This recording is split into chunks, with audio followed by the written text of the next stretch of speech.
आपको बाहर लाने में मदद की, कुछ उनको कहना मैं बहुत बहुत उनका शुक्रगुजार हूँ। और ख़ास तौर पर उन बच्चों का जो दोपहर 2 बजे से लेकर के रात 2 बजे तक 12 घंटे मैं भी खाया नहीं था, वो भी खाए नहीं, बगैर ऐसे ही खड़े रहे बाहर। मैं उन बच्चों से बड़ी मोहब्बत के साथ शुक्रगुजारी पेश करता हूँ। और जितने लोग भी वहाँ खड़े थे, जो भी कोशिशें की हैं, अल्लाह ताला सबको जज़ा अता। चलिए, बिस्मिल्लाहिर्रहमानिर्रहीम, अल्हम्दुलिल्लाहि व कफ़ा व सलामुन अला हबीबिहिल मुस्तफ़ा, अम्मा बाद। जहाँ तक आप पूछ रहे हैं कसूर तो ये इसको बताना अब उन्हीं लोगों का काम है जिन्होंने डिटेन किया। कसूर तो ऐसी कोई बात नहीं थी। जुमा था, जुमा की नमाज़ के लिए जामा मस्जिद में आने का मैंने पहले से ऐलान किया था। ये तो पूरे सोशल मीडिया पे सबको पता है। आज 17 जून 2022 जुमा का दिन, और सबको ये भी पता है कि हमने जो है ना काउंटर कॉल करने के लिए, काउंटर डिबेट के लिए, जो एक साधु पाखंडी जिसने हुजूर पाक सल्लल्लाहु ताला अलैहि वसल्लम और इस्लाम के ख़िलाफ़ बहुत सारे जहर बका है, और आज के दिन वो आने की बात किया था। तो अगर आता और डिबेट करना चाहता तो हम हाजिर थे, लेकिन ये बात भी तय थी कि उसको पुलिस ने हाउस अरेस्ट किया था और बाकी चीज़ यहाँ पर ऐसी कोई सिचुएशन नहीं थी। लेकिन हम अपने वादे के मुताबिक जुमा में हाजिर रहे। जुमा के बाद जब निकल करके जाने लगे तो बहुत सारे लोग जो चाहने वाले हैं मिलने के लिए आए, भीड़ लगाए, और उस भीड़ से हम लोग निकल करके जाने लगे तो पुलिस वालों ने कहा कि हम आपको छोड़ते हैं। और पुलिस वालों ने कहा कि इस भीड़ को हटाते हटाते फिर वहाँ नीचे आने के बाद शायद किसी ने नारे वगैरह लगाए, लेकिन वो नॉर्मल नारे थे, नारे तकबीर, नारे रिसालत, किसी भी आलिम के आने जाने पर लोग जैसे हमारे यहाँ लगाते हैं। उतने पर उन्होंने कहा कि आप थोड़ी देर थाने में आइए। थोड़ी देर के बाद थोड़ी देर होते होते उनकी जितनी एजेंसियाँ थीं सबके ज़रिए से उन्होंने तफ्तीश करके अभी रात के तकरीबन 2 बजे हम लोगों को छोड़ दिया और कहा कि आप जा सकते हैं, कोई चीज़ नहीं है। उनको जो कुछ भी मालूमात करनी थी वो सब मालूमात कर लिया उन्होंने। उसमें कई एजेंसियाँ आई, अपनी अपनी रिपोर्ट उन लोगों ने की है, लेकिन अल्हम्दुलिल्लाह कोई तकलीफ़ नहीं है, कोई ऐसी बात नहीं है कि टॉर्चर हो या हरेसमेंट हो, ऐसी कोई चीज़ नहीं है अल्हम्दुलिल्लाह। मुफ्ती और साहब बाकी जी, हाँ, ये सवाल एक ज़रूर बनता है कि नारों की जहाँ तक बात है, पिछले जुमे को जब 10 तारीख थी, 10 जून को, तो एक पूरा हंगामा बर्पा हुआ था। नहीं मालूम कि कौन लोग थे जो जामा मस्जिद की सीढ़ियों पे आके ऐसा कर गए, और ये वीडियो तो पहले ही से यति नरसिंहानंद सरस्वती की आ रही थी। देखिए, तो आज अचानक नारे कैसे हुए? और ये बात का भी पता था कि यति नरसिंहानंद सरस्वती हाउस अरेस्ट हो गया, नहीं आ रहा। हाँ, फिर देखिए, पिछले जुम्मा का तो मुझे मालूम नहीं है क्या चीज़ हुई थी, कौन लोग आए थे, उस पर तो मुझे पता नहीं। लेकिन इस जुम्मा तो हमने ना किसी को लोगों को बुलाया था, बल्कि हमारी उस वीडियो में मौजूद भी है। हमने ऐलानन कहा था कि मैं तन्हा जा रहा हूँ, मैं अकेला जाऊँगा। लोग जो आने वाले थे मैंने उनको भी मना किया, किसी को आने की ज़रूरत नहीं है, हम देखेंगे इंशाअल्लाह जो भी होगा। और बाद में नारे कैसे लगे? नारे तो देखिए, कोई भी एक बड़े आलिम आते हैं या जिससे लोग मोहब्बत करते हैं, वो जब आते जाते हैं तो नारे लगते हैं, बहुत कॉमन चीज़ है, आपको भी पता है। जब भी कभी जो है ना कोई भी आपके यहाँ आलिम आएंगे तो उनको जो पहली मरतबा लोग देखते हैं तो नारा लगाते हैं, लेकिन वो नारे तो कॉमन है, हमारे इस्लामिक नारे हैं। और ये मस्जिद के अंदर में नहीं हुए, मस्जिद से बाहर आ जाने के बाद जब मैं जा रहा था तब नारे लगे होंगे, बस इतनी सी बात है और कोई बात नहीं। कोई वायलेंस नहीं हुआ और ना ही कोई हमने डिस्टर्बेंस किया वहाँ पे। कोई ऐसी चीज़ नहीं है कि शांति को भंग किया हो, ऐसी कोई चीज़ ना हुई है, कुछ भी नहीं। हाँ, लेकिन इतनी बात ज़रूर है कि मुझे 12 घंटे के बाद अगर किसी बात की तकलीफ़ है तो ये दज्जाली मीडिया की है, जिन्होंने मतलब रिपोर्टिंग ऐसी की है गलत अंदाज में कि यहाँ डिस्टर्बेंस के लिए आए थे, फिर पुलिस ने वो किया, ये किया। ये 4 कदम पहले ही यही जज हैं, यही वकील हैं, यही सब कुछ है। इनके ऊपर जो है कार्रवाई क्यों नहीं होती है? जो जहर फैलाते हैं जो मीडिया के कुछ लोग, अभी तो हमारे अंदर बातचीत चल रही है, वो लोग हमारे लिए जो सवालात हैं वो कर रहे हैं, उससे पहले तो यहाँ न्यूज़ चल रही है। आप कुछ करेंगे क्या इस तरह की मीडिया के लिए, या कुछ नोटिस जिन्होंने आज आपके लिए काफ़ी प्रोपेगेंडा चलाया और अभी भी कुछ मेन स्ट्रीम चैनल्स के ऊपर चल रहा है कि आपकी गिरफ्तारी हो गई और आप यहाँ माहौल को ख़राब करने आए थे, क्या कुछ आपकी तरफ से कोई नोटिस वगैरह कानूनी तौर पर? हम करेंगे, हम लीगल अंदाज में जाएंगे इनके ख़िलाफ़, क्योंकि हमारे देश के लिए अब सबसे बड़ा नुकसानदेह कोई चीज़ है तो यही लोग हैं अभी सबसे ज़्यादा। अगर ये लोग ये मुर्गे लड़ाने का नहीं बंद करेंगे और ये इस तरह का जहर फैलाना बंद नहीं करेंगे तो ये पूरे लोगों को पकड़ पकड़ करके कुछ होने वाला नहीं है। यही सारे लोग माहौल क्रिएट करवाते हैं, एक कम्युनिटी या फिर एक समुदाय के ख़िलाफ़ जहर भरना, ये सब तो पूरा इनका मीडिया का चल रहा है। हम इंशाअल्लाह इसके लिए भी लीगल अंदाज में जाएंगे।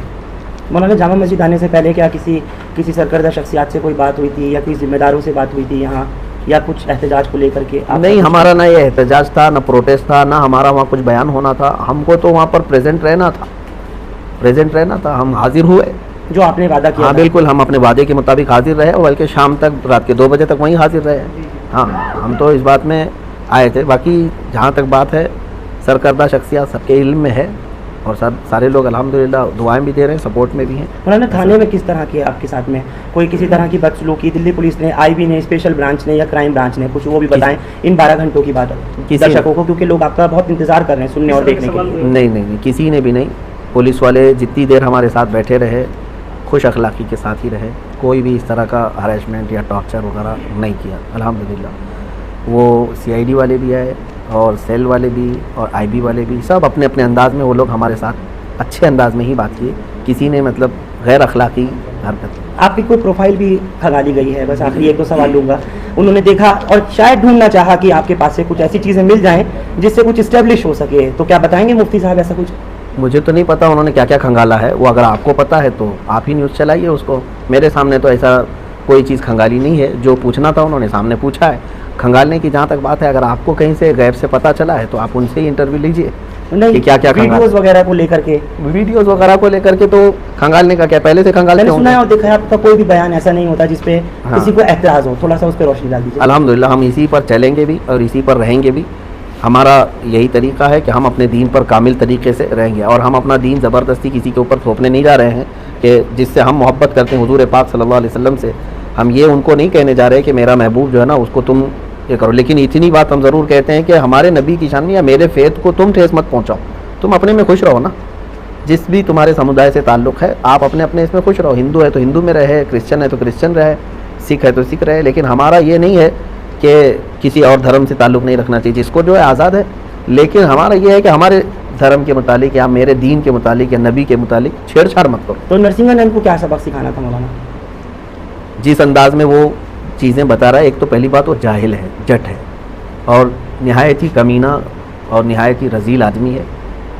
यूँ समझ लीजिए कि उसका मुंह नहीं है, जब भी मुंह खोले तो गोबर और गलाजत ही निकलती है। एक होता है आदमी पढ़ा लिखा आदमी, अब वो हमको इस बात पे कहेगा कि गाली देता है मौलाना, है ना।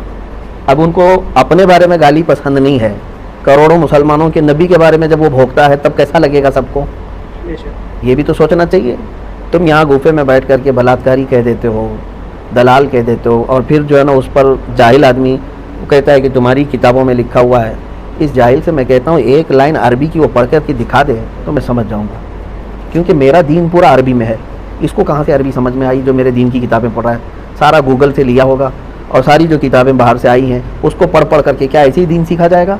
मेरे दीन को अगर समझना है तो क्या वो बुखारी शरीफ पढ़ा है, क्या वो मुस्लिम शरीफ पढ़ा है, क्या वो तिरमिज़ी पढ़ा है? मेरे नबी के सारे अखलाक किरदार महफूज है। ये तो जो है ना एक अंग्रेज़ की लिखी हुई किताब को लेकर के वो बवाल मचा रहा है।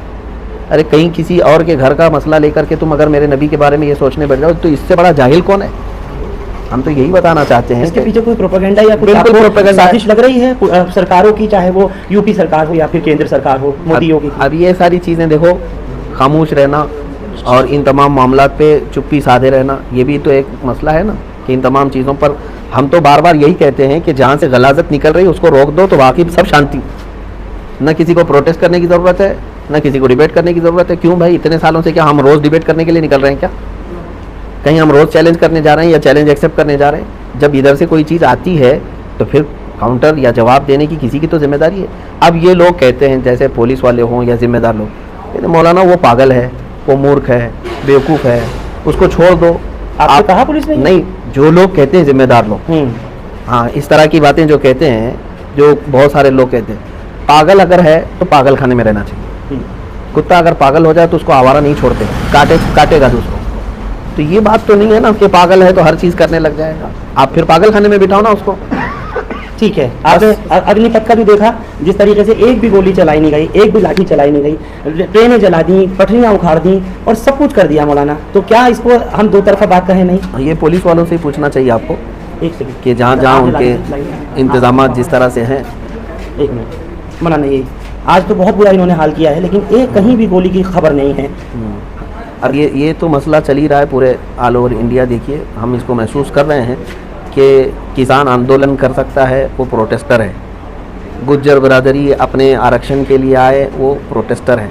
सिख लोग भी प्रोटेस्ट कर सकते हैं, वो प्रोटेस्टर हैं। अभी छात्र लोग उतरे हैं, वो भी प्रोटेस्टर हैं। लेकिन मुसलमान अगर उतरेगा तो फिर दंगाई है। ये चीज़ जो हो रही है, ये भी जो कर रही है ना, ये मीडिया कर रही है। इसकी भी दोषी मीडिया है। मैं अब इसका ब्लेम जो है ना किसी और के ऊपर नहीं ला रहा हूँ, मीडिया बना करके इस तरह दिखाती है। दोनों चीज़ें तो आप ही के हाथ में है ना, एक तो वो प्रोटेस्ट बता रहे और एक को दंगा बता रहे, ये सारी चीज़ें, जबकि दोनों वही चीज़ चल रही है। जिन लोगों ने अभी रात तक आपको बाहर लाने में मदद की, कुछ उनको कहना मैं बहुत बहुत उनका शुक्रगुजार हूँ, और ख़ास तौर पर उन बच्चों का जो दोपहर 2 बजे से लेकर के रात 2 बजे तक 12 घंटे मैं भी खाया नहीं था, वो भी खाए नहीं, बगैर ऐसे ही खड़े रहे बाहर। मैं उन बच्चों से बड़ी मोहब्बत के साथ शुक्रगुजारी पेश करता हूँ, और जितने लोग भी वहाँ खड़े थे, जो भी कोशिशें की हैं, अल्लाह ताला सबको जज़ा अता। चलिए, बहुत बहुत शुक्रिया। ये थे मुफ्ती सलमान।